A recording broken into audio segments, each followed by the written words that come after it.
Assalamualaikum warahmatullahi wabarakatuh. Di sini kami akan menjelaskan tentang kasus etika dari mata kuliah Manajemen Teknik kelompok B dengan saya sendiri Raihana Rahmadani dengan NIM 2023 11597 dan ada juga Bang Agung Pambudi 2023 11603 dan juga ada Abang Aditya Roni Putra 2023 11615. Selanjutnya, terdapat pentingnya memahami etika profesi dalam bidang kelistrikan untuk menjamin keselamatan, kualitas, dan integritas profesional. Nah, dari definisi etika profesi ini adalah suatu etika profesi merupakan seperangkat prinsip dan standar yang mengatur perilaku profesional dalam menjalankan tugasnya.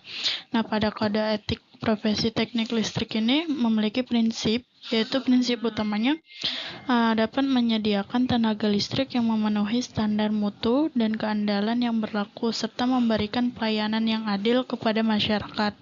Yang lalu terdapat kode etik dapat diartikan pola aturan, tata cara, tanda pedoman etis dalam melakukan suatu kegiatan atau pekerjaan. Nah, kode etik ini merupakan pola aturan atau tata cara sebagai pedoman berperilaku. Selanjutnya terdapat contoh kasus etika. Nah, pada contohnya itu pemalsuan data pengukuran energi listrik atau meteran bermasalah tapi tetap dibiarkan.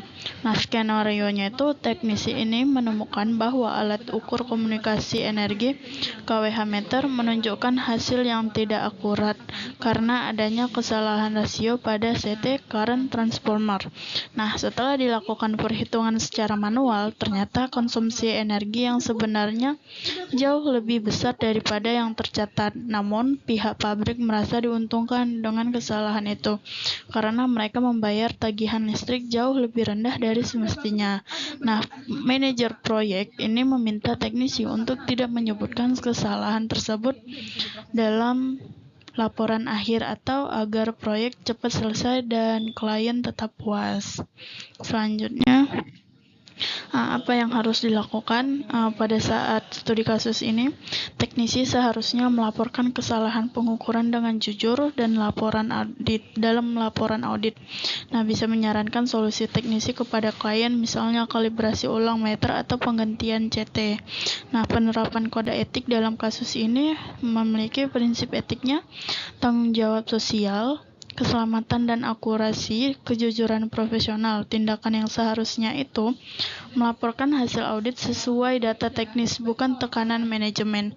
Lalu, kesalahan pengukuran bisa berpengaruh besar pada beban sistem listrik. Lalu selanjutnya itu pembiaran kesalahan merugikan penyedia listrik, misal PLN, dan menciptakan ketidakadilan bagi pelanggan lainnya. Selanjutnya, jika teknisi menolak dan menutupi fakta, apa konsekuensinya? Yang dapat konsekuensinya itu ada dua, potensi negatif dan potensi positif. Nah, pada potensi negatif ini terdapat teguran dari atasan, hilangnya proyek dari klien. Nah, pada potensi positif ini dapat terhindarnya dari pelanggaran hukum, menjaga integritas profesi, dan didukung organisasi profesi jika dilaporkan. Selanjutnya saya akan menjelaskan tentang apa sih hubungan etika profesi dengan kode etik. Jadi etika profesi itu kan prinsip moral dalam menjalankan suatu profesi. Nah, kode etik itu adalah implementasi dari etika profesi, tapi dalam bentuk tertulis. Nah, etika profesi itu lebih luas, lebih subjektif, sedangkan kode etik itu lebih spesifik dan dapat ditegakkan atau dilakukan. Kode etik itu membantu menghindari konflik kepentingan dan meningkatkan profesionalisme, terutama kita sebagai engineer di bidang kelistrikan. Nah, selanjutnya ada studi kasus etika profesi dan kode etik. Ada skenario seperti ini. Seorang teknisi menemukan instalasi listrik tidak sesuai standar, namun atasannya atau mandornya menyuruh tetap melanjutkan proyek. Pertanyaannya, apa yang harus dilakukan oleh teknisi tersebut, terus bagaimana kode etik dapat diterapkan dalam situasi ini, jika teknisi menolak, apa konsekuensinya.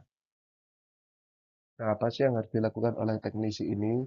Yang pertama harus melaporkan ketidaksesuaian tersebut dan harus membawa standarnya yang berlaku. Yang kedua, mengusulkan perbaikan atau solusi gimana instalasi tersebut sesuai dengan standar dan safety. Yang ketiga, jika atasan tetap memerintah untuk melanjutkan proyek tanpa perbaikan, teknisi bisa ke atasan-atasannya lagi atau istilahnya mencari eskalasi itu untuk melaporkan hal tersebut atau langsung ke tim audit. Mengacu pada peraturan dan kode etik profesi bahwa semua keputusan itu tidak boleh membahayakan keselamatan publik. Nah, yang kedua, bagaimana kode etik dapat diterapkan dalam situasi ini? Kode etik profesi listrik menekankan pada keselamatan publik. Jadi teknisi itu harus bertanggung jawab memastikan instalasi listrik aman dan tidak menyebabkan kecelakaan atau bahaya di kemudian hari. Nah, kode etik kedua adalah profesionalisme. Teknisi itu harus profesional, mengikuti standar industri dan regulasi yang berlaku. Yang ketiga adalah kejujuran dan integritas. Teknisi harus berani menyampaikan masalah yang ditemukan meski mendapatkan tekanan dari atasan. Yang keempat, tanggung jawab hukum. Jika terjadi insiden akibat kelalaian, teknisi bisa dianggap ikut bertanggung jawab, bisa terseret ke dalam ranah hukum. Nah, yang ketiga, jika teknisi menolak tidak mengerjakan ya, apa konsekuensinya? Konsekuensinya teknisi tetap ada dua konsekuensi, yaitu positif dan negatif. Yang positif dulu, yaitu teknisi menjaga integritas dan profesionalisme. Nah, yang kedua, si teknisi tersebut karena sudah meminfokan ke atasannya, itu bisa menghindari risiko hukum. Yang ketiga, meningkatkan budaya keselamatan di lingkungan kerja. Ada konsekuensi negatifnya juga, yaitu ada beberapa oknum ya, oknum atasan itu malah memberikan ancaman pemutusan kerja atau sanksi. Nah, teknisi tersebut juga mungkin dikucilkan di lingkungan kerja karena dianggap melawan kebijakan perusahaan.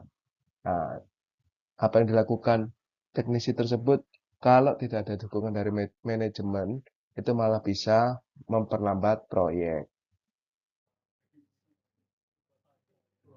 Studi kasus selanjutnya itu tentang penerbitan sertifikasi layak operasi serta inspeksi standar. Deskripsi kasusnya itu insinyur listrik dari kegiatan SLO tanpa inspeksi menyeluruh, terus permintaan koordinator agar dokumen dipercepat, terus instalasi belum lengkap saat SLO dikeluarkan, terus terjadi kebakaran beberapa bulan kemudian. Yang pertama itu ada pelanggaran etika profesi. Itu pelanggarannya itu melanggar integritas dan tanggung jawab profesional, mengabaikan keselamatan publik, tidak mematuhi standar dan peraturan.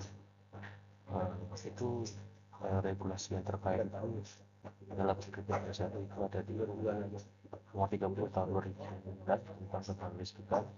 Itu ada peraturan pemerintah nomor 25 tahun 2021 itu tentang listrik harus berdasarkan pada ujian, terus kode etik insinyur Indonesia pasal 2. Terus dampak dari kasus tersebut yaitu kebakaran dan kerugian material, terus ada korban luka ringan, terus dikenai sanksi etika dan hukum, terus ada reputasi dan tata cara. Empat rekomendasi itu pengawasan ketat proses SLO, sanksi dites oleh asosiasi profesi, terus pelatihan etika rutin bagi teknisi, terus digitalisasi dan transparansi dalam penerbitan. Kesimpulannya, etika profesi adalah fondasi keberdayaan publik. Terus untuk pelanggaran yang kecil itu bisa berdampak besar, dan insinyur wajib menjunjung integritas dan keselamatan. Terima kasih. Tidak ada dukungan bisa